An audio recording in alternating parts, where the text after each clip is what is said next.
जबकि किस्मत दोषी नहीं होती, दोषी केवल उसकी अधीरता होती है।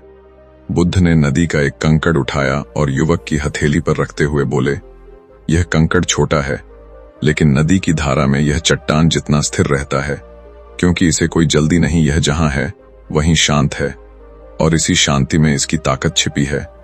तुम भी यदि कंकड़ की तरह स्थिर हो जाओ तो परिस्थितियों की धारा तुम्हें बहा नहीं पाएगी, उल्टा समय तुम्हें वहीं ले जाएगा जहां तुम्हें पहुंचना है। युवक ने कहा, प्रभु, पर जीवन में लोग हमें परेशान करते हैं, परिस्थितियां हमें हिलाती हैं, तब कैसे शांत रहें? बुद्ध ने कहा, क्योंकि तुम उन्हें तुम्हें हिलाने देते हो।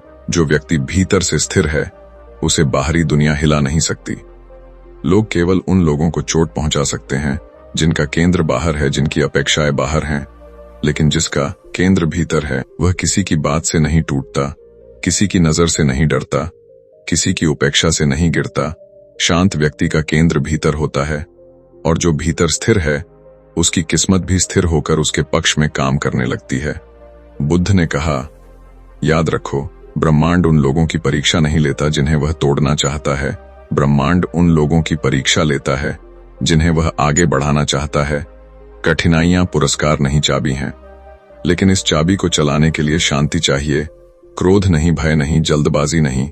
युवक चुप था और उसके भीतर कुछ बदल रहा था। बुद्ध ने कहा, जब तक व्यक्ति यह सोचता रहता है कि दुनिया उसके खिलाफ है, तब तक वह स्वयं अपने खिलाफ काम करता है, लेकिन जब वह शांत होता है तो उसे पहली बार दिखता है कि दुनिया उसके खिलाफ नहीं थी, बल्कि वह खुद अपने विचारों के खिलाफ जी रहा था।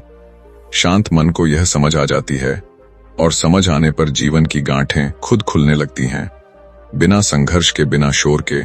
इसलिए शांत रहो, क्योंकि तुम्हारे भीतर अभी वह ऊर्जा इकट्ठी हो रही है जो तुम्हें आगे धकेल देगी।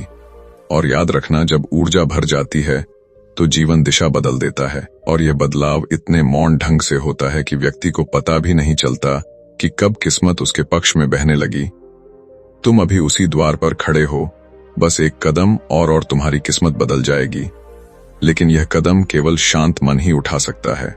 इसलिए शांत रहो, क्योंकि तुम्हारा समय बहुत पास है। बुद्ध अपने शिष्यों को एक घने वन की ओर ले गए। पेड़ों के बीच से आती रोशनी जमीन पर हल्का सुनहरा पैटर्न बना रही थी। युवक उनके सबसे करीब चल रहा था।